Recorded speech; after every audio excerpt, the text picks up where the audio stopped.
요한계시록 10장입니다. 요한계시록 10장 1절로 11절 마지막 절까지입니다. 요한계시록 10장 1절로 11절 마지막 절까지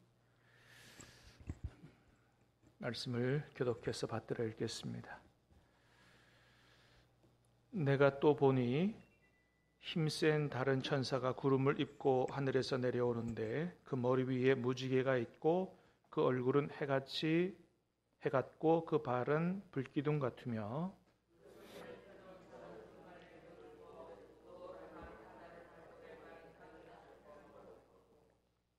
사자가 부르짖는 것 같이 큰 소리로 외치니 그가 외칠 때에 7 무리가 그 소리를 내어 말하더라.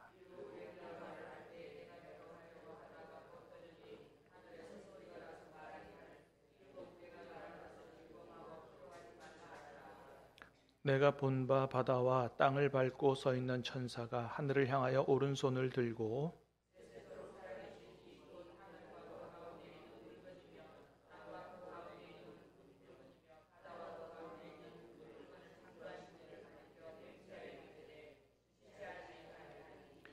일곱째 천사가 소리내는 날 그의 나팔을 불려고 할 때에 하나님이 그 종 선지자들에게 하신 복음과 같이 하나님의 그 비밀이 이루어지리라 하더라.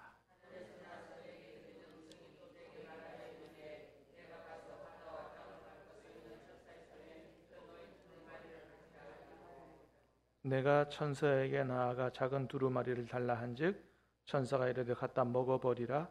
내 배에는 쓰나 내 입에는 꿀같이 달리라 하거늘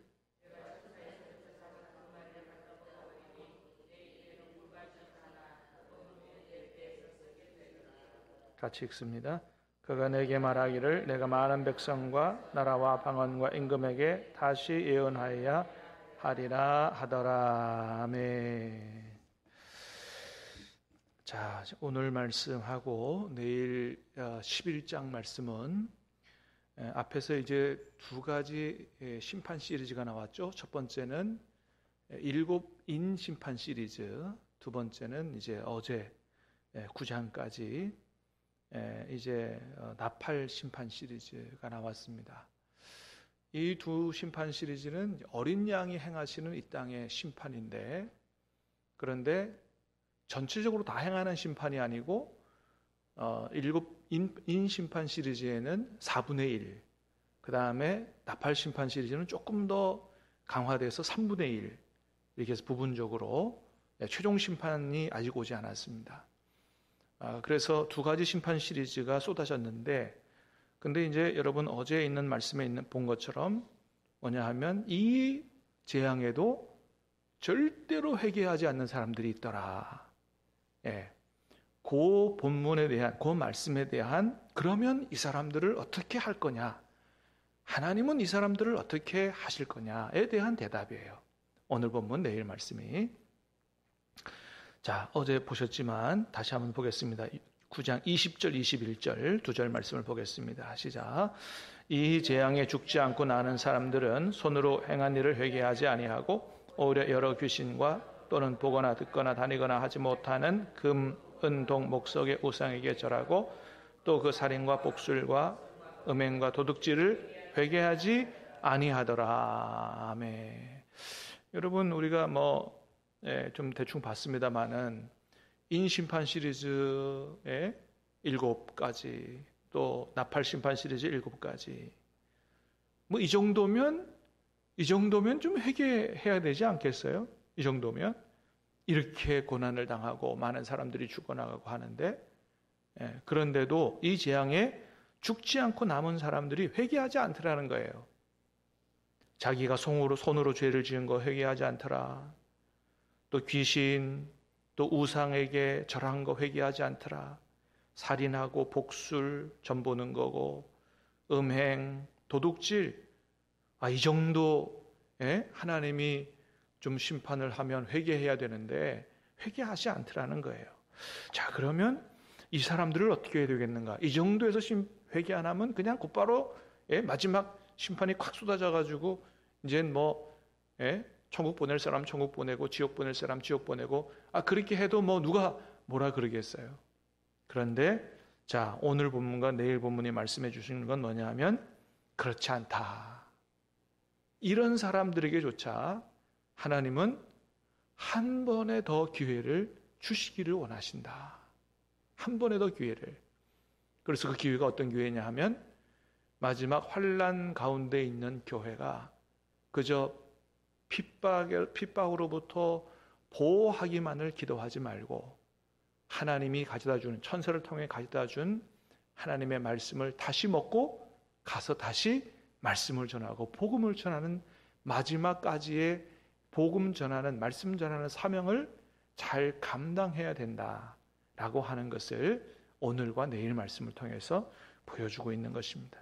자, 1절 2절 말씀을 다시 한번 보겠습니다. 시작. 또 내가 또 보니 힘센 다른 천사가 구름을 입고 하늘에서 내려오는데 그 머리 위에 무지개가 있어 그 얼굴은 해 같고 그 발은 불기둥 같으며 그 손에는 펴놓인 작은 두루마리를 들고 그 오른발은 바다를 밟고 왼발은 땅을 밟고. 자, 1절 2절은 이제 두루마리 책을 들고 온 천사, 힘 있는 천사가 어떤 존재인가를 설명하는 내용이에요. 자, 1절에 보니까 힘센 다른 천사가 왔는데 그 모양을 어떻게 표현하고 있어요? 구름을 입었다. 그죠? 구름을 입었다. 두 번째는 어디서 내려와요? 하늘에서 내려온다. 주로 요한계시록에서 사탄을 얘기할 때는 내려온다고 안 하고 어떻게 한다고 그랬어요? 쫓겨났다. 그죠? 떨어졌다. 이렇게 표현한다 그랬죠? 그러니까 사단과 다른 천사라는 것을 볼 수가 있죠. 자, 그 다음에 보니까 뭐라 그랬어요? 그 머리 위에 무지개가 있다. 얼굴은 해같이 빛난다. 이 정도 되면 누구랑 많이 가깝다는 것이 느껴져요? 하나님과 많이 가깝다는 게 느껴지죠. 여러분 보통 예전에 구약에서 하나님께서 이스라엘 백성들 중에 강림하시거나 그렇게 할 때 하나님이 강림하실 때 주로 뭐가 이렇게 많이 묘사가 돼요? 구름이 많이 묘사되잖아요. 성막에 임하실 때 구름이 가득하고, 나중에 예수님께서도 승천할 때 뭘 타고 올라가셨다고요? 구름 타고. 내려오실 때도 구름 타고. 그래서 구름이라고 하는 게 나타나면 하나님의 임재를 상징하는 것으로 보면 되는 거예요. 하나님의 임재. 자, 천사가 구름을 타고 왔다. 이거는 하나님과 똑같은 존재라는 얘기보다는 누가 보냈다? 하나님이 보냈다 하는 것을 상징적으로 보여주죠. 자, 그 머리 위에 무지개가 있어요. 여러분, 무지개 누구 보좌에 둘러 있는 거예요? 하나님 보좌에 둘러 있고, 이 무지개는 하나님의 언약, 약속, 하나님은 신실하신 분이다라는 것을 보여준다고 그랬죠. 퀘셰트라 그랬어요. 무지개는 활처럼 생겼습니다. 그런 그 모양을 본따서 퀘셰트라 그랬어요. 그대로 쏘면 화살이 위로 올라가요. 하나님 말씀하시기를 내가 활을 맞는 한이 있더라도 내가 한 약속은 반드시 지킨다 하는 의미가 무지개 속에 들어가 있는 거다. 얼굴이 해같이 타요. 1장에서 본 대로 예수님의 얼굴이 해같이 빛났죠. 자, 이런 것은 바로 이 천사가 바로 하나님으로부터 온 천사다라는 것을 보여주는 거죠. 그래서 이 천사가 두루마리를 가져왔는데 하늘에서 음성이 나서 8절에 보니까 뭐라 그랬냐 하면 그 천사의 손에 펴인 두루마리를 가지라. 그래서 사도 요한에게 그 두루마리 책을 주는 것을 볼 수 있죠. 하나님이 보낸 천사가 이제 하나님의 말씀을 주는 이런 내용을 볼 수가 있습니다. 자, 어쨌든 처음에 보니까 이 천사가 두루마리를 손에 들고 있는데, 자, 3절 4절에 보니까 그랬어요. 같이 봅니다. 시작. 사자가 부르짖는 것 같이 큰 소리로 외치니 그가 외칠 때 일곱 우레가 그 소리를 내어 말하더라. 일곱 우레가 말을 할 때에 내가 기록하려고 하다가 곧 들으니 하늘에서 소리가 나서 말하기를 일곱 우레가 말한 것을 인봉하고 기록하지 말라 하더라. 아멘. 자, 그 사자가 크게 외치는데 일곱 우레가 소리내어 말하더라 그랬어요. 그런데 이 일곱 우레, 일곱 천둥이 막 칠 때 이게 굉장히 중요한 얘기 같아가지고 말씀 같아서 받아 적으려고 그랬더니 뭐라 그랬다고요? 하늘에서 소리가 나서 말하기를 일곱 우레가 말한 것을 인봉하고 기록하지 말라. 저 받아 적지 말라 그랬다는 거예요. 받아 적지 말라. 자, 그리고선 뭐라고 말씀하세요? 5절, 6절, 7절까지 봅니다. 시작. 내가 본 바 바다와 땅을 밟고 서 있는 천사가 하늘을 향하여 오른손을 들고 세세토록 살아계신 이 곧 하늘과 그 가운데 있는 물건이며 땅과 그 가운데 있는 물건이며 바다와 그 가운데 있는 물건을 창조하신 이를 가리켜 맹세하여 이르되 지체하지 아니하리니 일곱째 천사가 소리내는 날 그의 나팔을 불려고 할 때에 하나님이 그의 종 선지자들에게 하신 복음과 같이 하나님의 그 비밀이 이루어지리라 하더라. 아멘. 너무 중요한 말씀 같아서 받아 적으려고 그랬더니 받아 적지 말고 인봉하라. 인봉하라. 만일 여러분 사도 요한이 그 내용을 상세하게 받아 적어서 기록해 놨더라면 어쩌면 우리는 하나님이 그 2000년 전 이후로 마지막 최후 심판과 천국을 완성하시는 그날까지의 상세한 사건들을 아마 더 자세히 알 수도 있었을지 몰라요. 근데 하나님은 오늘 뭐라 그러신다고요? 기록하지 말고 인봉하라 이거예요. 인봉해둬라. 때가 되면 하나님께서 말씀하신 같이 그 하나님의 비밀을 이루실 거라고, 곧 그 하나님의 비밀이 이루어질 거라고 말씀을 하시는 거죠. 여러분, 여기 어떤 하나님의 뜻이 들어가 있어요?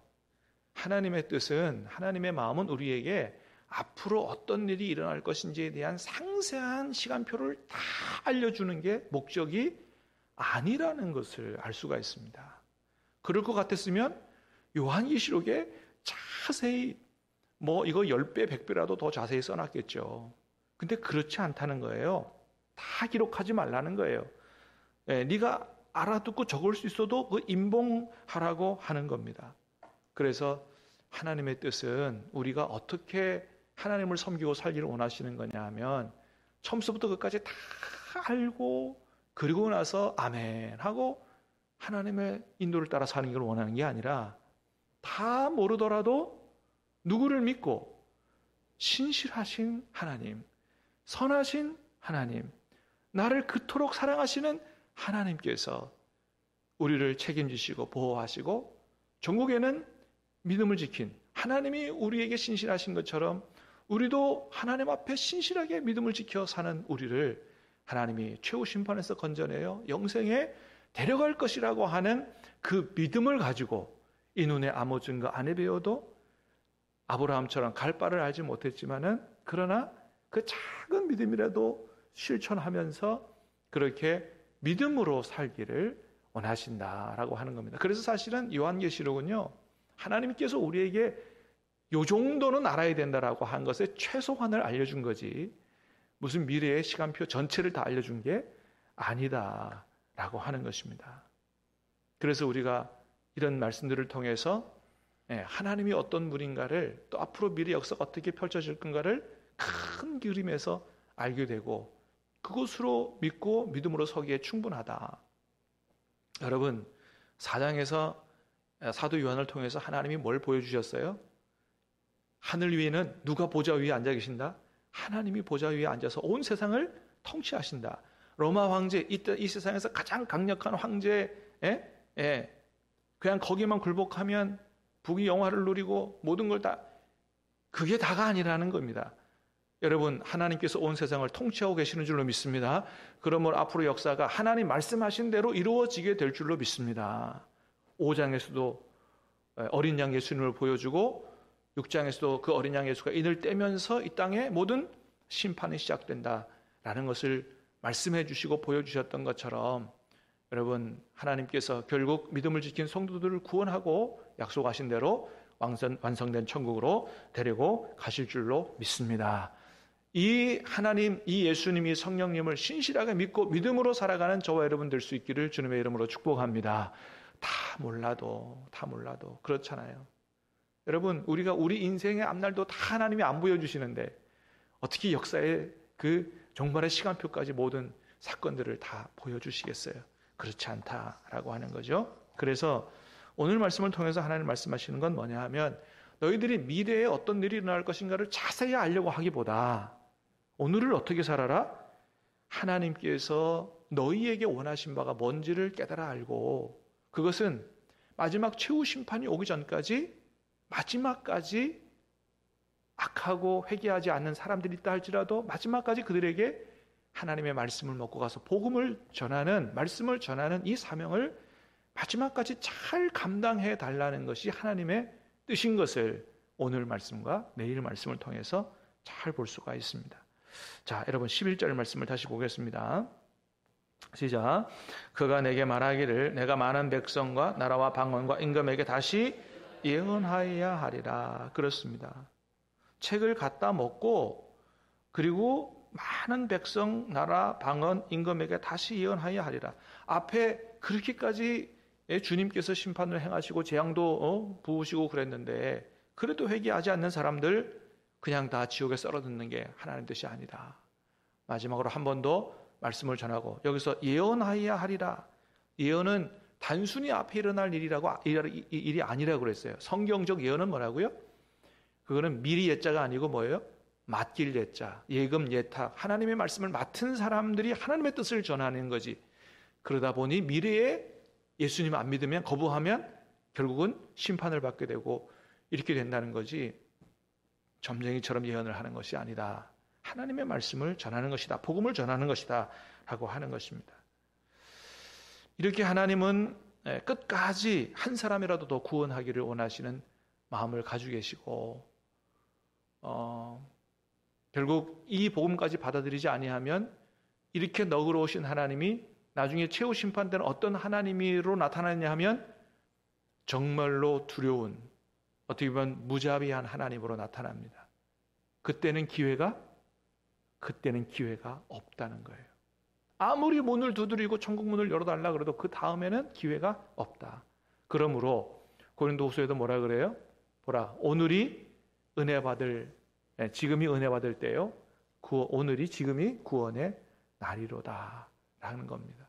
사랑하는 여러분, 우리 주변에 그렇게 전도해도 마음을 열지 않고 그렇게 살아가는 사람들이 있습니까? 주님이 마지막 심판 때에 오시면 구원받을 수 없습니다. 오늘이 그 사람 구원할 때라고 믿고 여러분 기도하시면서 사랑으로 섬기고 여러분의 가족들, 친구들, 이웃들 여러분 주님 오시기 전에 다 구원할 수 있기를 주님의 이름으로 축복합니다. 자, 어떻게 복음을 전해야 되는가? 이렇게 하라고 말씀하세요. 여러분 9절, 10절 두 절을 읽어보겠습니다. 시작.